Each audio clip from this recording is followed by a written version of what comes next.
সকলোকে এক্সেছ বাৰ্ছৰ ক্লাছটো প্ৰাইভেটকৈ দিবলৈ চেষ্টা কৰিম আৰু প্ৰাইভেটকৈ কিয় দিছোঁ মই আপোনালোকক আগৰ ভিডিঅ'ত জনাইছোঁ আৰু এতিয়াও অকণমান থুলমূলকৈ আপোনালোকক কৈ দিছোঁ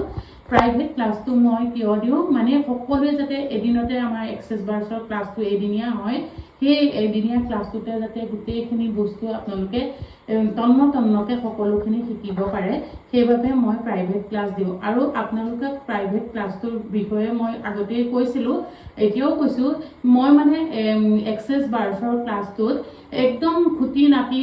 একদম প্ৰথমৰ পৰা মাৰি যাওঁ আৰু লাষ্টলৈকে যেতিয়ালৈকে প্ৰেক্টিকেল তেওঁলোকে সম্পূৰ্ণ কৰিব নোৱাৰে তেতিয়ালৈকে মই তেওঁলোকক হাতৰে ধৰি ধুনীয়াকৈ মই একদম লাষ্ট পৰ্যায়লৈকে যেতিয়ালৈকে নোৱাৰে তেতিয়ালৈকে মই প্ৰেক্টিকেল কৰাই থাকোঁ থিয়ৰিটো বেলেগ বস্তু থিয়ৰিটোতো প্ৰথমখিনি ক্ষেত্ৰত মই কৰায়ে যাম আৰু লাষ্টত মই প্ৰেক্টিকেল একদম নোহোৱালৈকে নেৰোঁ সেইবাবে আপোনালোকে যদি মোক যোগ্য বুলি ভাবে আপোনালোকে যদি